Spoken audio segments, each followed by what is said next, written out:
Hello dear, जय हिंद। आपका प्रश्न में कहा गया एक निश्चित धनराशि 9% वार्षिक ब्याज की दर से सी होगा यहाँ 2 वर्ष में प्राप्त होने वाला चक्रवृद्धि ब्याज और साधारण ब्याज का अंतर 97.2 रुपया है, तो निवेश की गई धनराशि कितनी है। तो दोस्त इसका सबसे सरल और आसान कंसेप्ट भी बताने वाला हूँ इस वीडियो में, बस वीडियो में बनी रहे, ठीक है। और देखिए दोस्त, आपको बता दें कि यह आरआरबी एनटीपीसी में पूछा गया है। ये जो है दोस्त मेरे मित्र आरआरबी एनटीपीसी स्टेट फर्स्ट में फर्स्ट शिफ्ट और सेकंड शिफ्ट दोनों में ये पूछा गया क्वेश्चन है। तो चलिए दोस्त देखिए, जब 2 वर्षों का सीआई और एसआई दिया होता है तो इसके लिए हम क्या करते हैं कि 2 वर्षों का सीआई माइनस एसआई अब बराबर यहाँ पे देखिए दोस्त आर बटा 100 इसका होल स्क्वायर इस फार्मूला पे आप बना लीजिएगा। तो यहाँ पे क्या हो जाएगा, अंतर बराबर यहाँ पे आपका हो जाएगा अंतर यानी 97.2 बराबर आपका 9 का होल स्क्वायर 81 बटा 97.2। इसे काटापीटी कर लीजिएगा तो आंसर आ जाएगा। अब देखिए दोस्त, सबसे इसका सरल और आसान तरीका हम बता रहे हैं। यहाँ पे देखिए 2 साल का आपका दर कितना है, 9% है।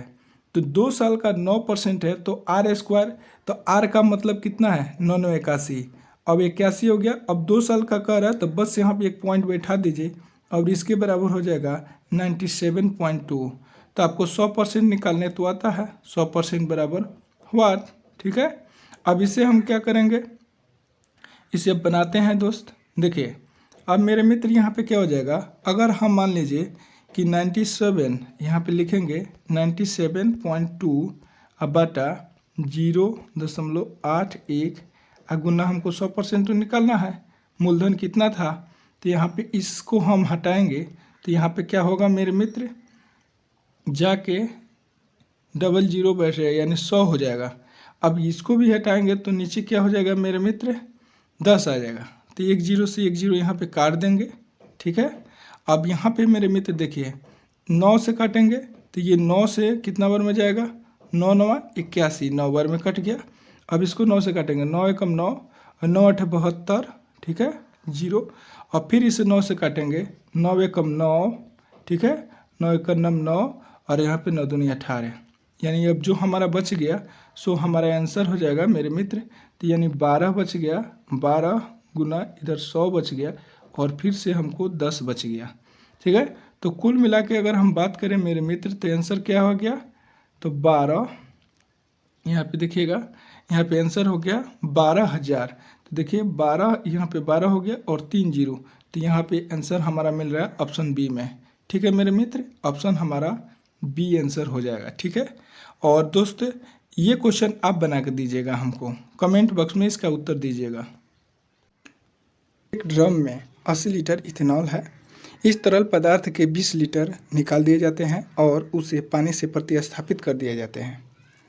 इस मिश्रण की 20 लीटर मात्रा को फिर से निकाल दिया जाता है और पानी से प्रतिस्थापित कर दिया जाता है, तो अंत में कितना पानी बचा है। दोस्त मेरे भाई देखिए, यहाँ पे 20 लीटर को 2 बार निकाला गया है और 2 बार पानी से भरा गया है। तो चलिए एक कंसेप्ट बेस हम बनाने का प्रयास करते हैं क्वेश्चन के अनुसार, ठीक है। अब देखिए मेरे भाई, मिश्रण जो है आपका मेरे भाई, मिश्रण की अगर बात करें तो टोटल मिश्रण कितना है, 80 लीटर है। टोटल मिश्रण आपका कितना है, 80 लीटर। इसमें से देखिए 20 लीटर को आपने क्या किया है, निकाल दिया गया है। तो इथेनॉल जो बचा है कितना बचा है, यहाँ पे देखिएगा 20 लीटर अगर आप निकाल देंगे तो बचेगा कितना, 60 लीटर। अब दोनों को काट लेंगे तो ये कितना बचेगा, ये 4 और ये कितना बच जाएगा, 3। अब 2 बार कह रहा है तो इसलिए दोनों के पावर को हम 2 से पावर लगा देंगे। अब यानी कहने का मतलब है मेरे भाई ये हो गया ये बात कि यहाँ पे ध्यान दीजिए 16 लीटर यहाँ पे क्या हो गया, कुल मिश्रण हो गया। कुल मिश्रण कितना हुआ मेरे भाई, 16 लीटर। अब 16 लीटर में 9 लीटर आपका क्या है, इथेनॉल है। 16 लीटर मिश्रण में आपका 9 लीटर क्या है, इथेनॉल है। तो अब ज़रा सोचिए पानी कितना लीटर हो गया। तो 16 में से अगर आप 9 लीटर निकाल देते हैं तो पानी आपका कितना बचा, 7 लीटर। कितना बचा, पानी आपका 7 लीटर बचा। तो अगले स्टेप में आते हैं मेरे भाई, यहाँ पे अगर हम इथेनॉल की बात करें तो यहाँ पे 9 हो गया, और इसमें वाटर कितना है तो मेरे भाई 7 लीटर है। अब 7 लीटर मिश्रण है, टोटल मिश्रण कितना है आपका 16 लीटर। अब 16 लीटर का मतलब है ऊपर कितना है 9 7 16, टोटल मिश्रण तो 80 था ना मेरे भाई, तो 80 हो जाएगा। अब यहाँ पे मेरे भाई देखिए एक का मान कितना आ गया 5, 16 25 80। अब यहाँ पे देखिए तो यहाँ पे प्रश्न में पूछा गया है कि पानी लास्ट में कितना लीटर मौजूद है, तो पानी का मात्रा कितना है 7 ही है। पानी का मात्रा कितना है 7 है, यानी कि 1 लीटर का मात्रा का वैल्यू है 5 लीटर, तो 7 का वैल्यू कितना हो जाएगा, तो 7 पचे 35 लीटर कितना हो जाएगा। इसको क्रॉस मल्टीपल मतलब गुना कर लेंगे तो 7 गुना 5 कितना होता है 35 लीटर, जो कि आपके ऑप्शन नंबर सी में दिया गया है। दोस्तों इसे फिर से समझने का प्रयास कीजिएगा। कुल मिश्रण आपका 80 है, 80 में से 60 लीटर जो है आपका इथेनॉल है, यानी इसे काट लेंगे हम तो ये कितना बचेगा, ये बच जाएगा 4 और ये बच जाएगा 3। ठीक है, दोनों को काट लेंगे। अभी दोनों को 2 बार मिलाया गया है इसलिए पावर में 2 दे देंगे। ठीक है, अब यहाँ पे ये हो गया 16, टोटल मिश्रण आपका 16 अब हो गया। और यहाँ पे इसमें इथेनॉल की मात्रा की अगर बात करें तो 9 लीटर इसमें इथेनॉल हो गया। अब ध्यान से यहाँ पे देखना है कि 9 लीटर अगर इथेनॉल है तो इसमें पानी की मात्रा कितनी होगी। अगर कुल मात्रा 16 है तो इसमें पानी की मात्रा कितनी होगी, तो 16 माइनस 9 लीटर, यानी 7 लीटर जो मेरे मित्र है 7 लीटर क्या आया आपका पानी आया। तो इथेनॉल एक तरफ लिखेंगे और एक तरफ वाटर लिखेंगे। अगर 7 लीटर आपका पानी है और कुल इथेनॉल इसमें कितना है मेरे भाई 9 लीटर, टोटल हो गया आपका, दोनों को जोड़ेंगे तो ये हो गया 16, 16 के बराबर आपका पहले से दिया है 80, तो ये कितना हो गया 16 पचे 80। अब इसमें पानी की मात्रा पूछा है तो पानी से गुना कर लेंगे। अगर इथेनॉल का मात्रा पूछा होता, टोटल मात्रा तो आपको पता ही है तो इथेनॉल को निकालते, यहाँ पे पानी का पूछा है तो पानी कितना हो जाएगा 7 पचे 35 लीटर। इस तरह से आंसर इसका 35 होगा। अब मेरे भाई इस क्वेश्चन का आंसर आप बताइएगा कमेंट बॉक्स में। चलिए, यदि 29 के पावर 41 प्लस 37 के पावर 41 को 37 से विभाजित किया जाता है तो प्राप्त होने वाला शेषफल ज्ञात करें। तो जैसे कि आपको पता है दोस्त कि ऐसे स्थिति में एक इसका फॉर्मूला होता है, यानी a के पावर n प्लस b के पावर n बराबर जो होता है a प्लस b से विभाजित होता है। अब चलिए दोस्त इसे हम बना लेते हैं। यहाँ पे क्या कह रहा है इसे ध्यान से हम देखेंगे। यहाँ पे कहा जा रहा है मेरे भाई कि a यहाँ पे क्या है 29 और b क्या है यहाँ पे 37, तो ये जो संख्या है 29 प्लस 37 से विभाजित होगी। अब देखिए तो 29 आप प्लस 37, सॉरी पहले 29 को लिख लेते हैं, 29 आप प्लस 37 कितना हो गया 9 7 16 हो गया, 16 के 6 और 3 2 5 1 6, यानी जो संख्या है वो 66 से विभाजित होगी। अब देखिए दोस्त यहाँ पे 33 से क्या आप विभाजित कीजिएगा, इसे 33 से आप अगर इस 66 को विभाजित कीजिएगा तो क्या ये नहीं कट जा रहा है 2 बार में, तो कट जा रहा है। तो क्या इसका शेषफल कितना बचा, तो आप कहिएगा 0 बचा। क्या बचा मेरे भाई 0। तो ऑप्शन जो सी में है इसका आंसर ऑप्शन सी हो जाएगा। 2 उम्मीदवार के बीच एक चुनाव में 75% योग्य मतदाताओं ने वोट डाले और डाले गए 6% वोट अवैध घोषित कर दिए गए। एक उम्मीदवार को 15,228 वोट मिले जो कुल वैध मत का 90% था। तो कुल मतदाताओं की संख्या यहाँ पे बताना है। तो सबसे पहले मेरे मित्र क्या करेंगे, आपको कुल वोट नहीं पता है मतलब कितने मतदाताओं ने वोट डाले उसमें पात्र है, तो उसको क्या मान लेंगे कुल जो है आपका कुल वोट, कुल लिख ही लेते हैं हम कुल वोट। तो कुल वोट जो है x हो जाएगा। अब देखिए 100% अगर टोटल होते हैं, इसमें 6% अगर नहीं डाला है तो 94% वोट वैध गिरा होगा, आपको इतना पता होगा। अब यहाँ पे देखिए मेरे मित्र, यहाँ पे क्या कह रहा है कि 75% यहाँ पे योग्य मतदाता पाए गए हैं। अब इसे हम नेक्स्ट पैराग्राफ पे आते हैं। अब इसे अच्छे तरीक़ा से समझने का प्रयास कीजिएगा मेरे मित्र। तो x मतदाता थे और इसमें से 75/100 जो है आपके वोट डाले हैं और इसमें से 94/100 वैध पाए गए हैं और जो है टोटल का 90% है बराबर 15,228 वोट के बराबर हो जाएगा। अब इसे काटा पीटी कर लेंगे हम। तो अब इसे आप काट लीजिएगा। काटने के बाद आपको बचेगा 24,000 हो जाएगा, जो कि आपका ऑप्शन नंबर घ में दिया गया है। साधारण ब्याज पर एक निश्चित धनराशि 2 वर्षों में 1250 रुपया और 5 वर्षों में 2,000 रुपया हो जाती है। तो वार्षिक ब्याज की दर ज्ञात करना है और इसमें दशमलव में आएगा। ठीक है, तो दोस्त चलिए इसे हम बनाने का प्रयास करते हैं। आप वीडियो में शुरू से लास्ट तक बने रहें। आशा है कि ये वीडियो आपको ज़रूर हेल्पफुल लगेगी। तो देखिए दोस्त, यहाँ पे कहा जा रहा है कि 2 वर्षों का सबसे पहले हम देख लेते हैं। 2 वर्षों का ब्याज कितना है? 1250 रुपया। अब उसके बाद में आप देखिए दोस्त, 5 साल का ब्याज कितना है? 5 साल का जो ब्याज है आपका वो कितना हो जाएगा? 2,000 रुपया हो जाएगा। तो मेरे मित्र अब ध्यान से देखिए, यहाँ पे आपको इसमें से अगर घटाइएगा तो माइनस के 3 वर्ष आएगा। ठीक है, यानी 3 साल का जो ब्याज है वो कितना आ जाएगा मेरे मित्र? तो घटाइएगा तो क्या आएगा? 750 रुपया आ जाएगा। कितना आ जाएगा? लेकिन ये ध्यान रहे, ये ब्याज है, ये क्या है? ब्याज है, SI है। ठीक है, अब यहाँ पे देखिए मेरे मित्र, अब क्या होता है, 1 साल का आपको ब्याज निकालना है। तो ये जो है 3 साल का अगर आपका ब्याज है तो 1 साल का ब्याज आपका क्या हो जाएगा मेरे मित्र? तो अब क्या कहिएगा कि जब 3 साल का ब्याज 750 रुपया है, 750 रुपये, ये कितना दिन का है? 3 साल का है। तो 1 साल का काटिएगा तो 3 दूना 6, 3 5 15 0। 1 साल का ब्याज आपका कितना हो जाएगा? 250 रुपया। अब मेरे मित्र क्या करना है, अगर आपको 1 साल का ब्याज 250 निकल गया तब तो क्वेश्चन आप ऐसे ही बना ले जाएंगे। तो देखिए P बराबर क्या हो जाएगा आपका? P बराबर हो जाएगा, यानी इसको आप मूलधन मान सकते हैं। तो 1250, अब यहाँ पे लिखेंगे 1250। ठीक है मेरे मित्र, और माइनस 2। अब यहाँ पे ध्यान दीजिएगा, 2 इसलिए गुना हुआ है कि 2 साल का, क्योंकि वहाँ पे 2 साल का ही दिया गया है ब्याज। तो 2 साल का यहाँ पे ब्याज कितना हुआ? तो 250 1 साल का है, तो 2 साल का 250 गुना 2 हो जाएगा। ठीक है मेरे मित्र, तो 1250 में से अगर आप 500 घटाते हैं तो आपको क्या मिलेगा मेरे मित्र? तो ब्याज के रूप में आपको 750 मिलेगा। ये क्या मिलेगा? SI निकला। अब सिंपल इंटरेस्ट कितना हो गया? 2 साल का ब्याज हमारा हो गया 750 रुपया।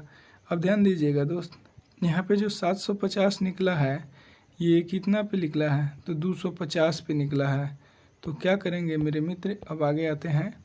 250 और कितना बड़ा है? 750 पे बड़ा है। और आपको क्या निकालना है? ब्याज की दर। तो ब्याज की दर हमेशा 100% पे निकलता है। अब 100 से इस पर गुना कर दीजिए, तो गुना करिएगा तो ये काटा पीटी अब कर लीजिए, 0 से 0 गया और 25 दिया 75, यानी 100/3 आ गया, 100/3, यानी इसे जब काटिएगा तो 33.1/3 इसका आंसर निकल के आ जाएगा। क्या आएगा मेरे मित्र? 33.1/3 इसका आंसर आ रहा है। ठीक है, जो कि आपका ऑप्शन नंबर यहाँ पे देखिए क्या है, ऑप्शन नंबर A में दिया गया है। चलिए दोस्त, इसे और एक तरीका से जानने का प्रयास करते हैं। तो देखिए मेरे मित्र, 2 वर्षों में अगर 1250 रुपया हो गया है और 5 वर्षों में 2,000 हो गया है, तो जाहिर सी बात है कि 3 साल का ब्याज अगर हम निकालेंगे तो 750 रुपया हो जाएगा। अब देखिए दोस्त, अगर आपको 1 साल का ब्याज निकालना है तो इसे क्या करेंगे, हम काट लेंगे। तो 3 दूनी 6, 3 5 15 0। अगर आपका 1 साल का ब्याज निकल गया 250 और इसमें क्या दिया हुआ है मेरे मित्र, ये 2 साल का ब्याज इसमें शामिल है। तो 2 साल का अगर इसमें ब्याज शामिल है तो इसमें 2 से गुना करेंगे तो 500 रुपया आपका ब्याज इसमें है। ठीक है, यानी 1200 जो 50 रुपया है इसमें 500 ब्याज है। ठीक है मेरे मित्र, इसमें 500 ब्याज है। तो आपका मूलधन कितना होगा? अब आप बताइए। तो मूलधन कहिएगा 750 होगा दोस्त। अब देखिए दोस्त, आपका मूलधन पता चल गया 750 और ब्याज पता चल गया। तो दर निकालने का एक सरल और आसान फार्मूला होता है, दर बराबर ब्याज गुना 100। ठीक है मेरे मित्र, ब्याज गुना 100 बटा मूलधन गुना समय। तो इस फार्मूला पे बना लीजिए, ये एकदम बिल्कुल सरल है। तो दर आपका पता नहीं है, दर ही निकालना है। तो आपका ब्याज कितना हो गया है मेरे मित्र, 500 रुपया और ब्याज गुना 100। अब देखिए यहाँ पे आपका 750 रुपया मूलधन हो गया, गुना क साल का है ये 500 ब्याज 2 साल का है। अब 0 से 0 काट लीजिए, 25 से काटिएगा तो ये 3 बार में, ये 2 बार में, और 2 से 2 ख़त्म। अब यहाँ पे आप इसे काटने का प्रयास कीजिए तो आपको क्या निकल के आया मेरे मित्र, 100/3। तो यहाँ लिख दीजिए 100/3 यानी 33.33 या फिर 33.1/3%, जो आपका ऑप्शन ए में दिया गया है। आप दोनों तरीक़ा से किस तरीक़ा को पसंद करेंगे, आप उस तरीक़ा से आप इस क्वेश्चन को बना ले जाएंगे। दोस्तों, आपका प्रश्न में कहा गया है एक संख्या 37 से उतनी ही बड़ी है जितनी वह 65 से छोटी है, उस संख्या का 1/3 क्या है। तो देखिए दोस्त, सबसे पहले इसे ऑथेंटिक बनाने का प्रयास करते हैं, उसके बाद में हम इसे ऑप्शन से बताएंगे। तो सबसे पहले संख्या आपको पता नहीं है तो संख्या को क्या मान लेंगे, x। तो x से जितनी बड़ी है तो बड़ी है, तो इसको बराबर करने के लिए x में से 37 हमको क्या करना पड़ेगा, घटाना पड़ेगा। फिर दोस्त यहाँ पे क्या कर रहा है, 65 से छोटी है उतनी ही वो क्या है, छोटी है। तो यहाँ पे 65 हो जाएगा और ये क्या है, संख्या छोटी है, -x कर लेंगे। अब देखिए दोस्त, इस इक्वेशन को हल करेंगे सो हमारा आंसर आ जाएगा, लेकिन आंसर तक नहीं पूछेंगे, उसका 1/3 भी तो निकालना है अभी। तो देखिए दोस्त, सबसे पहले हम इसे क्या करेंगे, हल करेंगे। तो x और इधर से ये माइनस में x है तो ये आएगा इधर तो प्लस हो जाएगा x, और इधर से 65 है पहले और माइनस है तो इधर जाएगा बराबर के बाद में, तो ये प्लस हो जाता है तो 37। अब ये देखिए 2x बराबर क्या हो जाएगा, 7 5 12 के 2 और 6 3 9 1 10, 102। तो x का मान हमारा क्या हो गया दोस्त, 2 से काट लीजिए, 2 5 10 और 2 1 2। तो x के मान क्या आ गया, यानी वो जो संख्या है वो संख्या क्या है आपका 51 है। दोस्त, आशा करते हैं कि यहाँ तक आप समझ गए होंगे। अब देखिए दोस्त, अब क्वेश्चन में क्या कहा गया है उसके अकॉर्डिंग चलेंगे। तो क्वेश्चन में आपका कहा गया है मेरे भाई कि जो संख्या आपका निकला है उसका 1/3। तो 51 जो है आपका संख्या निकला है, तो 51 का हम 1/3 निकालेंगे तो क्या आ जाएगा, 17 आ जाएगा। तो जो संख्या है आपका क्या है, 17 है। तो ऑप्शन में देख लीजिए कहाँ आंसर है, तो ऑप्शन सी है आपका आंसर हो जाएगा। अब चलिए दोस्त, इसे हम ऑप्शन से बनाने का प्रयास करते हैं। तो देखिए दोस्त, सबसे पहले आप मान लीजिए आंसर को 37, ठीक है। अब सॉरी 51 मान लीजिए। देखिए दोस्त, अब इसे हम ऑप्शन से बनाने का प्रयास करते हैं। अब सबसे पहले संख्या को हम मान लेते हैं 17। तो 17 हम मान लेने का मतलब हो गया कि वो क्या था, 1/3 था। तो जो संख्या होगा 1/3, अगर मान लीजिए 1/3 17 है तो पूरी संख्या क्या हो जाएगी, 17 3 51, वो संख्या पूरी 51 होगी। अब ऑप्शन के अकॉर्डिंग ही हम चल रहे हैं मेरे मित्र। तो जो यहाँ पे क्या कर रहा है, संख्या 37 से उतनी ही बड़ी है। तो 37 इसमें अगर हम घटाएंगे तो क्या आ जाएगा, 11 में से 7 गया 4, और ये हो गया 4 में से 3 गया 1, 14 आ गया। ठीक है दोस्त, अब यहाँ पे देखिए ये क्या कर रहा है, 65 से उतनी ही छोटी है। तो 65 से उतनी ही क्या है, छोटी है। तो 65 में से हम अगर 51 को घटाएंगे तो क्या आ जाएगा, 5 में से गया 4 और 6 में से 5 गया 1, तो 14। तो ये दोनों हमारा यहाँ पे इक्वेशन क्या हो गया, बराबर हो गया। अतः हमारा जो संख्या है उसका 1/3 17 हो जाएगा और वो जो संख्या हो जाएगा वो 51 होगा। दोस्तों हम आशा करते हैं कि आपको ऑप्शन वाला भी समझ में आ गया होगा और ऑथेंटिक भी। तो दोस्त प्लीज़ एक लाइक कीजिए और इस चैनल को अपना एक सपोर्ट दीजिए। चलिए हम फिर मिलते हैं किसी नेक्स्ट वीडियो में। वीडियो देखने के लिए धन्यवाद।